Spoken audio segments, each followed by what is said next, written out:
Hola, hoy hablaremos sobre la historia moderna de los derechos humanos. ¿Sabías que el destino de las instituciones contemporáneas de derechos humanos ha sido trazado por Inglaterra y Francia? Por un lado, los ingleses con el derecho común establecieron límites al poder público arbitrario, y luego los franceses le han dado sentido universal a los principios de libertad, igualdad y fraternidad. Comencemos. La monarquía inglesa tiene algunos sesgos de democracia y puso límites al poder público. Desde hace 800 años ha firmado pactos que limitan el poder arbitrario de las monarquías. Por ejemplo, en 1215, el rey Juan Sin Tierra se vio obligado a firmar la Carta Magna que establecía el reconocimiento de los derechos en sus bienes y posesiones para sus súbditos.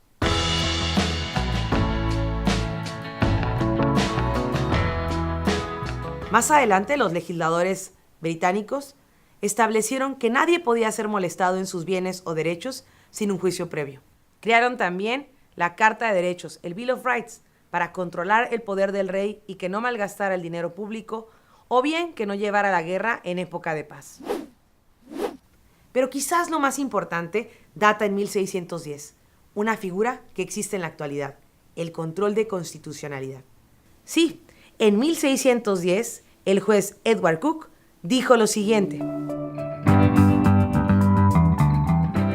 cuando una ley del Parlamento sea contraria al derecho común o a la razón, repugnante e imposible de realizar, los jueces la declararán nula. Eso significa que nada podrá estar por encima del derecho o el sentido común. Después aparecieron los franceses en 1789 con la Declaración de los Derechos del Hombre y del Ciudadano.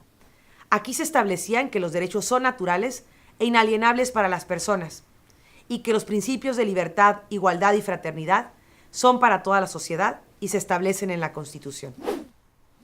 Las tradiciones políticas inglesas y francesas nos heredaron sus formas de concebir el ejercicio del poder bajo el dominio del pueblo y no bajo la autoridad arbitraria monárquica. Y a través del poder político y de las tradiciones políticas se establecieron mecanismos de juicios y de acceso a la justicia.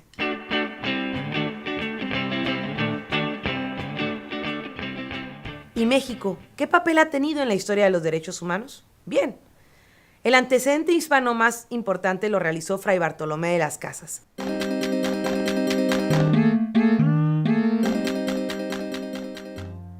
Él era obispo en Chiapas y protegía los derechos y los bienes de las personas predominantemente indígenas. Se puede establecer o decir que Fray Bartolomé es el iniciador de la tradición de protección a los derechos, cultura y vida de los grupos más vulnerables. Posteriormente, José María Morelos y Pavón elaboró Los Sentimientos de la Nación, el primer texto constitucional mexicano que abole la esclavitud. Para José María Morelos y Pavón, todas las personas éramos iguales, y no se distinguía un americano de otro, sino por el vicio o la virtud.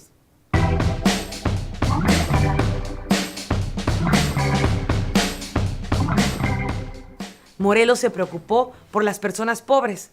Determinó que las leyes del Congreso no favorecieran la riqueza. Al contrario, Morelos quería que las leyes lucharan contra la indigencia y aumentaran la jornada de los pobres, para que se alejaran de la rapiña y el ocio. Estas fueron las bases que se consolidarían más adelante en la época revolucionaria. A partir de 1910 se da una lucha de los campesinos y los trabajadores por jornadas más justas, salarios dignos y recuperación de las tierras. De ahí nace la Constitución de 1917.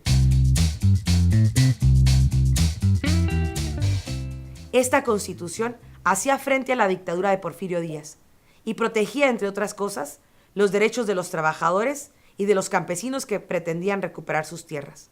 Esta Constitución es reconocida a nivel internacional por el otorgamiento por primera vez de derechos sociales y también hace alusión a los derechos de los indígenas. Ahí la gran aportación.